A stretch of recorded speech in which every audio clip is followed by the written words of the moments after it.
ಬನ್ನಿ ಇವತ್ತು ಹಲಸಿನಣ್ಣು ಕಟ್ ಮಾಡೋಣ. ಹಾಗೆ ಸುಮ್ಮನೆ ಅಂಥ ಸ್ಪೆಷಲ್ ವೀಡಿಯೋ ಏನಲ್ಲ, ಸುಮ್ಮನೆ ಡೈಲಿ ಬ್ಲಾಗ್ ಥರನೇ ಇದೊಂದು ವೀಡಿಯೋ. ತುಂಬ ಚೆನ್ನಾಗಿತ್ತು. ನಮ್ಮಪ್ಪ ಹಲಸಿನಣ್ಣು ತಂದಿದ್ರು, ಕಟ್ ಮಾಡಿ ತಿಂದ್ವಿ. ನೋಡಿ ಒಂದೊಂದು ಹಣ್ಣು ಎಷ್ಟು ಸ್ವೀಟ್ ಇತ್ತು ಅಂದರೆ ನೋಡಿದ್ರೆ ಕಲರಲ್ಲೇ ಗೊತ್ತಾಗುತ್ತೆ, ಅಷ್ಟು ಸ್ವೀಟ್ ಇತ್ತು. ತುಂಬ ಹಣ್ಣಾಗಿತ್ತು. ಅಂದರೆ ಜಾಸ್ತಿ ಇದೇ ಇರಲಿಲ್ಲ, ಫುಲ್ ಅದ್ರ ತುಂಬ ಜಾಸ್ತಿ ಹಣ್ಣೇ ಇತ್ತು. ಆಮೇಲೆ ಒಂದು ಎಳ್ನೀರು ಕುಡಿದ್ಬಿಟ್ಟು ಆಮೇಲೆ ಅಮ್ಮ ಬೆಳಿಗ್ಗೆ ದೋಸೆ ಮತ್ತು ಆಲೂಗೆಡ್ಡೆ ಪಲ್ಯ ಚಟ್ನಿ ಮಾಡಿದರು. ಇವತ್ತು ಊರಿಂದ ನಮ್ಮ ಅಜ್ಜಿ ಬಂದಿದ್ದರು. ನಮಗೆಲ್ಲ ಸ್ವೀಟು ಇವತ್ತು ಏನಂತಂದರೆ, ಒಂದು ಕೊಬ್ಬರಿ ಮಿಠಾಯಿ, ಇನ್ನೊಂದು ರವೆ ಉಂಡೆ ಒಂಥರ ಸ್ಪೆಷಲ್ ರವೆ ಉಂಡೆ ಇದೆ, ನೋಡಿ ಗೊತ್ತಾಗುತ್ತೆ. ಬೆಲ್ಲ ಎಲ್ಲ ಪಾಕ ತೊಗೊತಾ ಇದ್ದಾರೆ. ನೋಡಿ ಯಾವ ಥರ ತೊಗೋಬೇಕು ಅಂತಂದರೆ, ಒಂದು ಪ್ಲೇಟಿಗೆ ನೀರು ಹಾಕ್ಕೊಂಡು ಅದರಲ್ಲಿ ಅದು ಸಪ್ರೇಟ್ ಆಗಬಾರ್ದು, ಉಂಡೆ ಆಗಬೇಕು. ಈ ಥರ ಹಿಂಗೆ ಆದರೆ ಅದು ಆಗಿದೆ ಅಂತ. ಸೈಡಲ್ಲಿ ಇನ್ನೊಂದು ಇದರಲ್ಲಿ ಕಾಯಿನ ಚೆನ್ನಾಗಿ ಫ್ರೈ ಮಾಡ್ಕೊಂಡಿರೋದು ಇಟ್ಟಿದ್ವಲ್ಲ, ಅದನ್ನು ಜೊತೆಗೆ ಹಾಕಿ ಮಿಕ್ಸ್ ಮಾಡೋದು ಮತ್ತು ಏಲಕ್ಕಿ ಪೌಡರ್ ಹಾಕೋದು ಅಷ್ಟೇ. ಇಷ್ಟೇ ಸಿಂಪಲ್, ಅಂದರೆ ತುಂಬ ಸಿಂಪಲ್ಲು. ಬೆಲ್ಲ ಹಾಕಿ ಮಾಡೋದಲ್ವ, ತುಂಬ ಟೇಸ್ಟ್ ಚೆನ್ನಾಗಿರುತ್ತೆ. ಸಕ್ಕರೆನೂ ಹಾಕಿ ಮಾಡ್ತಾರೆ, ಬಟ್ ನಮ್ಗೆ ಅಷ್ಟಿಷ್ಟ ಆಗೋಲ್ಲ. ನಮ್ಮ ಅಜ್ಜಿ ಬಂದಾಗೆಲ್ಲ ನಮ್ಗೆ ಜಾಸ್ತಿ ಬೆಲ್ಲದ್ರಲ್ಲೇ ಮಾಡಿಕೊಡೋದು. ಒಂದು ದೊಡ್ಡ ಪ್ಲೇಟಿಗೆ ಫುಲ್ಲು ಅದನ್ನೆಲ್ಲ ಸ್ಪ್ರೆಡ್ ಮಾಡೋದು. ನೀವು ಬೇಕು ಅಂದರೆ ಮೌಲ್ಡ್ ಥರ ಏನಾದರೂ ನಿಮ್ಗೆ ಬೇರೆ ಬೇರೆ ಶೇಪ್ ಬೇಕು ಅಂದರೆ ಮಾಡ್ಕೊಳ್ಳಿ. ನಮಗೆ ನಮ್ಮ ಅಜ್ಜಿ ಇದನ್ನು ಬಾಕ್ಸ್ ಥರನೇ ಕಟ್ ಮಾಡಿ ತುಂಬ ಬಿಸಿ ಇರುತ್ತೆ. ಒಂದೇನಾದ್ರೂ ಪ್ಲಾಸ್ಟಿಕ್ ಪೇಪರ್ ಇರುತ್ತಲ್ಲ, ಅದಕ್ಕೆ ಅಜ್ಜಿ ಇದು ಮಾಡ್ಕೋಬೇಕು.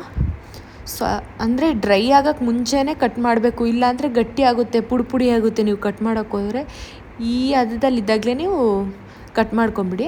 ಮತ್ತು ಇದು ರವೆ ಉಂಡೆ ಮಾಡೋಕ್ಕೆ, ಇದು ಸಣ್ಣ ರವೆ ಬರುತ್ತಲ್ಲ, ಅದನ್ನು ಚೆನ್ನಾಗಿ ಫ್ರೈ ಮಾಡಿಕೊಂಡು ಮತ್ತು ತುಪ್ಪದಲ್ಲಿ ಗೋಡಂಬಿ ಮತ್ತು ದ್ರಾಕ್ಷಿ ಇದೆರಡನ್ನು ಫ್ರೈ ಮಾಡಿಕೊಂಡು ಅದನ್ನು ಕೂಡ ಅದ್ರ ಜೊತೆಗೆ ಮಿಕ್ಸ್ ಮಾಡ್ಕೊಳ್ಳೋದು.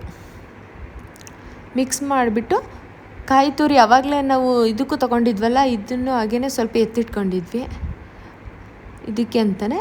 ಅದನ್ನು ಹಾಕಿ ಮತ್ತು ಎಷ್ಟು ಬೇಕೋ ಅಷ್ಟು ಅಳತೆನಲ್ಲಿ ಸಕ್ಕರೆ ಹಾಕ್ಕೊಂಡು ಅದನ್ನು ಚೆನ್ನಾಗಿ ಫ್ರೈ ಮಾಡಬೇಕು. ಅದು ಒಂದು ಸ್ವಲ್ಪ ಇದಾಗುತ್ತೆ, ಸಕ್ಕರೆ ಸ್ವಲ್ಪ ಮೆತ್ತಗಾಗ್ತಾ ಎಲ್ಲ ಉಂಡೆ ಮಾಡ್ಬೋದು. ಕೈಲಿ ಸ್ವಲ್ಪ ಇಟ್ಕೊಂಡು ನೋಡಿದ್ರೆ ಗೊತ್ತಾಗುತ್ತೆ ನಿಮಗೆ ಇದು ಉಂಡೆ ಮಾಡ್ಬೋದಾ ಏನು ಅಂತ. ಬೇಕಾದರೆ ನೀವು ಕೈಲಿ ಅದು ಉಂಡೆ ಮಾಡ್ಕೊಳ್ಳಿ. ನಮ್ಮ ಅಜ್ಜಿ ಮಾಡಿತ್ತು, ಇದು ಒಂಥರ ಶೇಪ್ ಚೆನ್ನಾಗಿತ್ತು. ಚಿಕ್ಕದು ಕಾಫಿ ಗ್ಲಾಸ್ ಬರುತ್ತಲ್ಲ ಪ್ಲ್ಯಾಸ್ಟಿಕ್ದು, ಅದಕ್ಕೆ ಇದನ್ನೆಲ್ಲ ಹಾಕ್ಬಿಟ್ಟು ಚೆನ್ನಾಗಿ ಪ್ರೆಸ್ ಮಾಡೋದು. ಪ್ರೆಸ್ ಮಾಡಿ ಒಂದಾದ್ಮೇಲೆ ಒಂದು ಹಿಂಗೆ ಉಲ್ಟಾ ಮಾಡೋದು. ನೋಡಿ ಎಷ್ಟು ಚೆನ್ನಾಗಿ ಬಂದಿತ್ತು ಅಂದರೆ ತುಂಬ ಚೆನ್ನಾಗಿ ಬಂದಿತ್ತು. ಇದು ಒಂಥರ ಡಿಫ್ರೆಂಟ್ ರವೆ ಉಂಡೆ ಅನಿಸಲ್ಲ ನಿಮಗೆ, ತಿಂದಮೇಲೆ ರವೆ ಉಂಡೆ ಅನಿಸುತ್ತೆ, ನೋಡೋಕ್ಕೆ ಬೇರೆ ಏನೋ ಸ್ವೀಟ್ ಇರೋ ಥರ ಅನಿಸುತ್ತೆ. 2 ಗ್ಲಾಸ್ ಇಟ್ಕೊಂಡು ಈ ಥರ ಮಾಡ್ಕೊಂಡು ಬನ್ನಿ, ಚೆನ್ನಾಗಿರುತ್ತೆ. ಇನ್ನೊಂದು ಮಾಮೂಲಿ ಹಾಗೆ ನಾವು ರವೆ ಉಂಡೆ ಹೇಗೆ ಮಾಡ್ತೀವಿ ಆ ಥರ ಇದನ್ನೆಲ್ಲ ರವೆ ಉಂಡೆ ಮಾಡೋದು. ಇವತ್ತಿನ ದಿನ ಇಷ್ಟೇ. ಮತ್ತು ಸ್ವಲ್ಪ ಹೂವೆಲ್ಲ ಇತ್ತು, ನಮ್ಮ ಅಜ್ಜಿ ಹೂವು ಕಟ್ತಾಯಿದ್ರು. ಮತ್ತು ಹಾಗೆ ಸ್ವಲ್ಪ ಅಮ್ಮ ಒಂದೆಲೆ ಸೊಪ್ಪು ತಂದಿದ್ರು, ಅದನ್ನೆಲ್ಲ ಎತ್ತಿಟ್ಟು. ಇದು ನೋಡಿ ನಮ್ಮ ಮನೆ ಹಿಂದೆ ಒಂದು ಸೀಬೆ ಗಿಡ ತಂದಿದ್ದೀವಿ. 250 ರುಪೀಸ್ ಇಲ್ಲಿ ಮನೆ ಹತ್ರ ಬಂದಿದ್ದರು, ಆವಾಗ ಅಲ್ಲೇ ತಗೊಂಡಿದ್ದು. ನೋಡಿ ಚಿಕ್ಕದು ಎಷ್ಟು ಚೆನ್ನಾಗಿತ್ತು ಅಂದರೆ ಹಣ್ಣು. ಇದನ್ನು ಕಟ್ ಮಾಡೋಣ ಅಂತ ತುಂಬ ದಿನದಿಂದ ನಾನು ಅಂದ್ಕೊಂಡೆ ಬಿಸಿಲಿಗೆ ಇದು ಅಷ್ಟು ಕಲರ್ ಆಗಿದೆ ಅಂತ. ಆಮೇಲೆ ಅಪ್ಪ ಅಂತೂ ಇಲ್ಲ, ಹಣ್ಣಾಗೈತದು, ಕಟ್ ಮಾಡಿ ನೋಡೋಣ ಟೇಸ್ಟ್ ಹೇಗಿರುತ್ತೆ ಅಂತ. ನಿಜವಾಗ್ಲೂ ಸೂಪರಾಗಿತ್ತು ಟೇಸ್ಟ್ ಮಾತ್ರ. ಸ್ವಲ್ಪ ಸಾಲ್ಟ್ ಹಾಕ್ಕೊಂಡು ಅದನ್ನು ಕಟ್ ಮಾಡಿಕೊಂಡು ತಿಂದ್ವಿ, ತುಂಬ ಚೆನ್ನಾಗಿತ್ತು.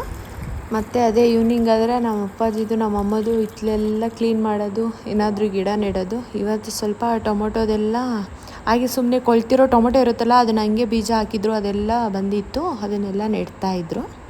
ಇಷ್ಟೇ ಇವತ್ತಿನ